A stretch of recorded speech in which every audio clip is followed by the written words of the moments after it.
Hi, I'm Atomicus from OWKings.com, and today I'll talk about Pharah.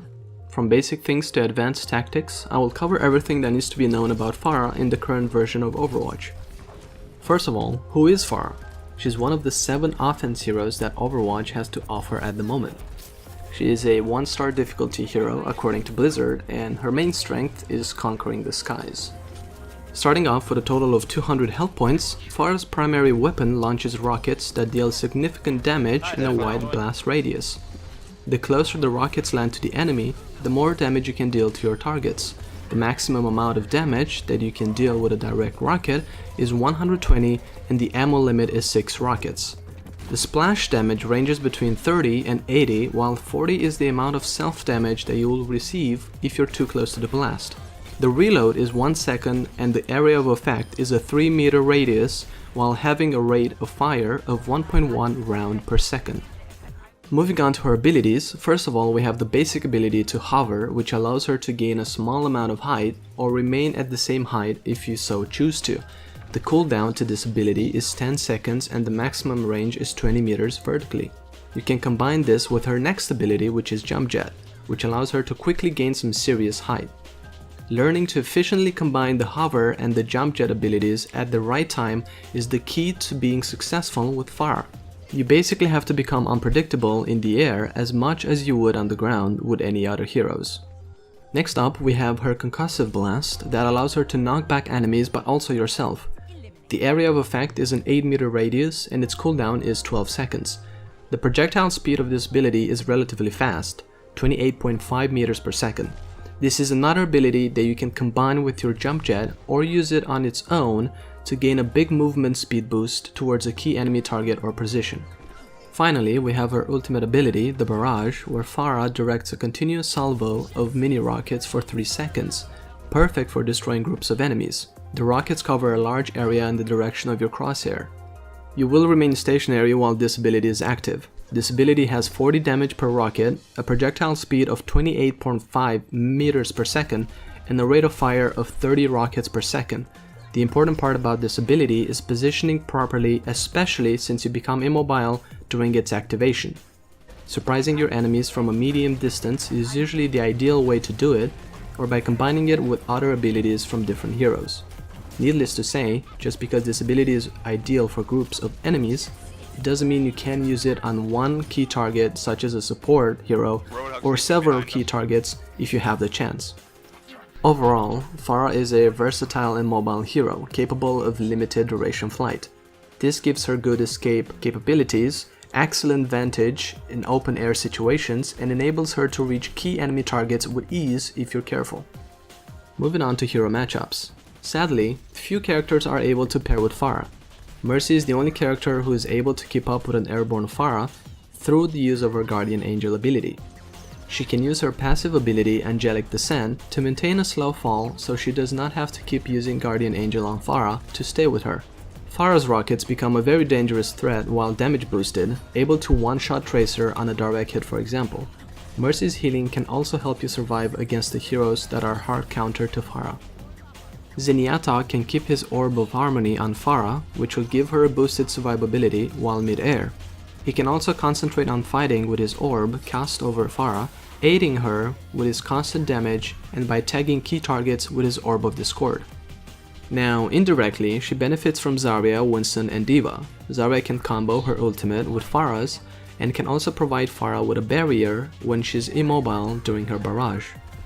Winston and D.Va work well on disrupting the hitscan heroes that counter Pharah, which should help her take out these key targets and gain the free space where she excels.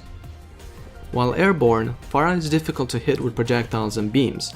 It takes a player with considerable aim to hit an airborne Pharah with the likes of grenades and rockets. Close range fighters are dominated by Pharah.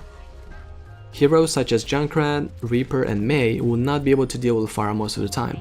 Reaper has nothing in his arsenal that he can use to fight Pharah, aside from using his Wraith form to escape from her. While he stands a fair chance if Pharah is grounded and not aware of a Reaper that's hiding, he must rely on the aid of his team while Pharah is airborne. Junkrat will have a very hard time hitting a Pharah mid-air. Both of his Concussion Mine and Steel Trap can be destroyed easily even if it is not a direct hit. Mei will likely not be able to reach Pharah with her blaster's beam, and her delayed projectile does little to stop her depending on how far the Pharah is. Her ice wall is of no help either, as it does not account for vertical assaults, an area where Pharah excels. Pharah's biggest weakness is her vulnerability to medium-long range hit-scan weapons, the likes of machine guns and pistols, which makes her a very easy target for her fellow heroes. Ana, thanks to her range, can take easy shots at an exposed mid-air Pharah. She is also capable of putting Pharah to sleep while she is using her ultimate, cutting it off pretty quickly. McCree is able to pick up Pharah in just 3 shots. However, due to his quick damage falloff and Pharah's ability to keep distance, McCree is a strong counter only when he can reliably score headshots. Soldier 76 has a much longer range than McCree, so an airborne Pharah is an easy prey for him. Widowmaker has a very clear shot of Pharah in air, and even a body shot is enough to scare Pharah off. It is very easy to line up a headshot while Pharah is using her ultimate. Widowmaker can also use her Venom Mine to cover her flank if Pharah attempts to sneak up on her. All the other heroes will only be able to counter Pharah if they manage to get too close to her, while the Pharah vs Pharah matchup depends on which Pharah has the better aim or is better supported by her team composition. Alright, so based on what we know at the moment, these are the key tactics for Pharah. The jump jet grants her access to routes and platforms other heroes can't reach, giving her a variety of flanking positions. When in danger, it can be used as a quick escape as well. When not engaged, her rocket launcher can be spammed in choke points or certain areas to deny the enemy team from gaining free ground. The barrage is one of the most devastating ultimates in the game, but leaves Pharah very vulnerable to enemy fire.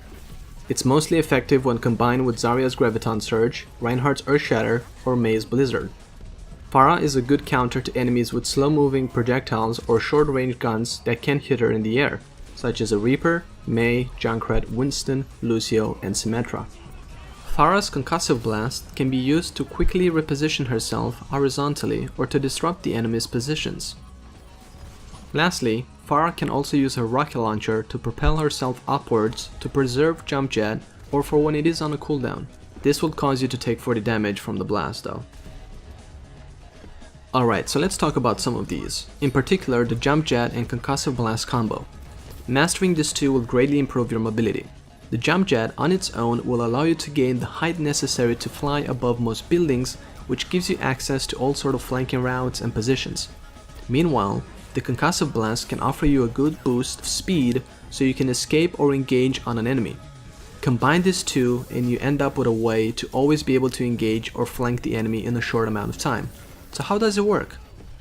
The basic idea is to use your jump jet, then immediately turn around and use your concussive blast on a building or a wall that's next to you. There's plenty of different angles you can use this with, but the easiest way to do it is by using the environment around you. In case your jump jet is on cooldown or you're already flying at a decent height, you can use the concussive blast on its own as well to propel yourself forward. Remember that you can also use your rocket launcher to propel yourself upwards for a bit, although this is less common than the usual combo. So what's the best way to use this combo? Well, primarily when you need to engage a specific key target in a short amount of time, or when you need to position yourself properly before a Barrage Graviton Surge combo. Just because the dominant hit-scan heroes such as McCree, Soldier 76, and Widowmaker are hard counters to Pharah, it doesn't mean you can't deal with these even as Pharah. It really depends on how good the enemy team can counter you overall. As an example, if the enemy team has Soldier 76 and Ana in their composition and you have Pharah and D.Va, you can work together to rush Soldier 76 or Ana, and eliminating either of them will allow the Pharah to dominate the overall battle. Heroes that have good synergy with Pharah in terms of focus targeting hit-scan heroes are primarily D.Va and Winston, but Genji can work as well. You can always give it a couple of tries, and if you feel like you're getting completely dominated, then at that point the best thing to do is to swap to a different hero. Well, that's about it. This brings us to the end of this guide. I hope that you have learned some new things about Pharah, and I wish you a good one. Take care.